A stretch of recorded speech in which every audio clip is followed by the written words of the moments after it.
Hello বন্ধুরা, আমি শাকগুন্নিল। আজকে এই ভিডিওতে বেশ কিছু বড় বড় সিনেমা সংক্রান্ত আপডেটস আপনার সঙ্গে শেয়ার করব। প্রথম আপডেটটা আমাদের বাংলার বড় প্রোডাকশন হাউস এসভিএফকে কেন্দ্র করে তারা বাংলার বাইরেও কিন্তু ছবি নির্মাণ করতে চলেছে, ছবি প্রডিউস করতে চলেছে।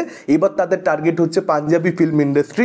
একটা নামী পত্রিকার তরফ থেকে এরকমটাই জানানো হচ্ছে যে তারা একটা পাঞ্জাবি ছবি প্রডিউস করবে এবং যে ছবির হিরো হিরোইন কে হবে সেটার ব্যাপারেও কিন্তু একটা আপডেট পাওয়া যাচ্ছে।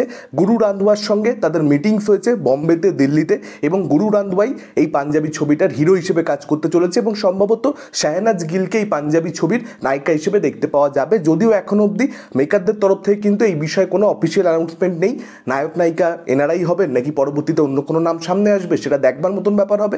যা নামী পত্রিকা জানাচ্ছে আমি সেটা আপনার সঙ্গে শেয়ার করলাম। নেক্সট আপডেটটা এই বছরের অন্যতম বড় বাংলা ছবি যেটা দুর্গাপুজোর সময় মুক্তি পাবে, উইন্ডোজের সবচেয়ে বড় বাজেটের ছবি যেটা হতে চলেছে বহুরূপী, সেটাকে কেন্দ্র করে আপনারা সকলেই জানেন শিবপ্রসাদ মুখোপাধ্যায় অ্যাকশন করতে গিয়ে তিনি চোট পেয়েছিলেন, তার কোমরের হাড় ভেঙে গিয়েছিল, যে কারণে শুটিং বন্ধ ছিল এই ছবিটার বেশ কয়েকদিন এবং প্রায় এক মাস বাদে মার্চ মাসের এন্ডে ঘটনাটা ঘটে।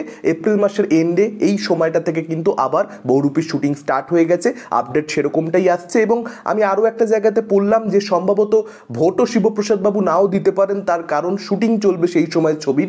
তো এই বছর দুর্গাপুজোতে ছবিটা যে মুক্তি পাবে সেই নিয়ে আর কোনো সংশয় কিন্তু থাকছে না। ডেফিনেটলি এই বছর ছবিটা আসবে এবং দেখা যাক রক্তবীজের মতন বহুরূপীও সাকসেস পায় কিনা, কারণ উইন্ডোজ গত বছর প্রমাণ করে দিয়েছে যে রক্তবীজের মতন থ্রিলার ছবি বানিয়েও কিন্তু তারা বড় বক্স অফিস দিতে পারে। সেই একই জিনিস তারা এবছরও মেনটেন করতে পারে কিনা সেটাই তাদের পরীক্ষা, দেখা যাক কি হয়। নেক্সট আপডেটটা দেবকে কেন্দ্র করে। দেবের আপনারা সকলেই জানেন পরিচালক অভিজিৎ সেন এবং প্রডিউসার অতনু রায়চৌধুরী, তাদের কোলাবোরেশনে এই ত্রয়ীর একটা করে ছবি প্রত্যেক বছর ক্রিসমাসে আসবে। এই বছরও সেটা আসবে, তাদের চতুর্থ ছবি কোলাবোরেশনে। সেটার ব্যাপারে মেকাররা অলরেডি অফিসিয়ালি অ্যানাউন্সমেন্ট করেই দিয়েছে বলা যেতে পারে। আমরা জানতাম যে ছবিটা আসতে চলেছে, কিন্তু কবে থেকে ছবিটা শুটিং শুরু হবে, কাস্টিং কি হবে, কোথায় শুটিং হবে সে ব্যাপারে জানতাম না। একটা নামী পত্রিকার থেকে পরিষ্কার জানিয়ে দেওয়া হয়েছে আগস্ট মাস থেকে ছবিটার শুটিং শুরু হতে চলেছে। লন্ডনে এই ছবিটার শুটিং হবে। ভোটের কাজকর্ম শেষ হওয়ার পরবর্তীতেই আসলে ছবিটা শুটিং শুরু হবে। তার কারণ এই ছবির মধ্যে শুধুমাত্র দেব নয়, তার সঙ্গে সঙ্গে আমরা মিঠুন চক্রবর্তীকেও দেখতে পেতে চলেছি। আর দেব, মিঠুন চক্রবর্তী বাংলার লোকসভা ভোটের ক্ষেত্রে আপনারা খুব ভালো মতো জানেন বিশাল বড় দুটো নাম, বিশাল বড় দুটো মুখ। তারা প্রচারের সঙ্গে ডিরেক্টলি যুক্ত, তাদের প্রচুর সাক্ষাৎকার, রাজনৈতিক সাক্ষাৎকারও দিতে হচ্ছে। তো তাদের কাজ মিটবে, ভোটের রেজাল্ট বেরোবে, তারপরে ছবিটার শুটিং শুরু হবে লন্ডনে। এবং শ্বেতা ভট্টাচার্যকে সম্ভবত প্রজাপতি ছবিতে মিঠুন চক্রবর্তীকেও দেখতে পাওয়া গেছিল, শ্বেতা ভট্টাচার্যকেও দেখতে পাওয়া গেছিল। তো তাকেও হয়তো আরও একবার এই চতুর্থ ছবিতে ত্রয়ীর এই কোলাবোরেশনে দেখতে পাওয়া যেতে পারে। সৌমিত্রিষা কুণ্ডুকে দেখতে পাওয়া যাবে না, তার কারণ খানিকটা এরকমটা জানা যাচ্ছে, অন্ততপক্ষে নামী পত্রিকার তরফ থেকে এরকমটাই দাবি করা হচ্ছে যে গত বছর প্রমোশনের সময় সৌমিত্রিষার কিছু সমস্যা ছিল, তো সেটা কোথাও একটা মেকারদের জন্য প্রবলেম ক্রিয়েট করেছিল, যে কারণে শ্বেতা ভট্টাচার্যের দিকেই এবার তারা ফিরে যাচ্ছে। দর্শক হিসেবে এটাই চাইবো যে টনিক প্রজাপতির থেকে অনেক বেটার ছবি হয়েছিল প্রধান, এবং প্রধানের থেকে আরও একটা বেটার ছবি এখানে ত্রয়ী আনবার চেষ্টা করবেন দর্শকদের জন্য। ফ্যামিলি ড্রামা থাকলেও সেটার মধ্যেও যেন অন্য কোনো বিষয় নিয়ে ডিল করা হয়, যেরকমটা প্রধানে হয়েছিল। দেখা যাক সেটা হয় কি হয় না, নাকি আমরা আরও একটা টিপিক্যাল ফ্যামিলি ড্রামা পাই এই বছর ডিসেম্বরে। কারণ আফটারঅল দেখুন প্রজাপতির কালেকশন কতটা, টিপিক্যাল ফ্যামিলি ড্রামা হলে কালেকশনটা বেশি হয়, প্রধানের কালেকশন সেটা হয়নি। তো হতেই পারে যে প্রধান কিন্তু দারুণ বড় হিট, কিন্তু প্রজাপতির মতন অল টাইম ব্লকবাস্টার একটা হিউজ ম্যামথ কালেকশন নয়। তো মেকাররা ভাবতেই পারে না ভাই ফ্যামিলি ড্রামাই করি, সেটাই আমাকে বেশি কালেকশন এনে দিচ্ছে।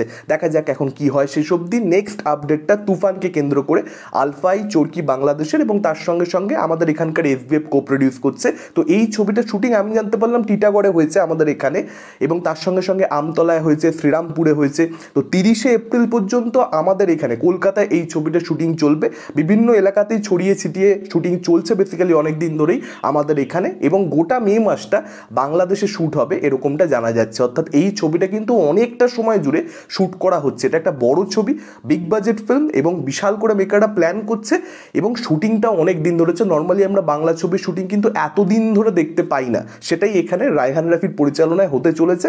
আশা করব ভালো একটা কন্টেন্ট তারা অডিয়েন্সকে অফার করবে। এবং আপনাদেরকে এটাও জানিয়ে রাখি যে মিমি চক্রবর্তী আমাদের এখানকার নায়িকা যিনি তুফানের মধ্যে রয়েছেন, শুটিং কিন্তু 10ই মে অবধি হতে চলেছে। এখনো অবধি ফজলুর রহমান বাবু এবং চঞ্চল চৌধুরী তারা কিন্তু যুক্ত হননি শুটিংয়ে, পরবর্তীতে হয়তো তারা যুক্ত হবেন, তাদের নামও সামনে এসেছে, আপনারা সকলেই জানেন। চঞ্চল চৌধুরী তো মোটামুটি কনফার্মডই হয়ে গেছে।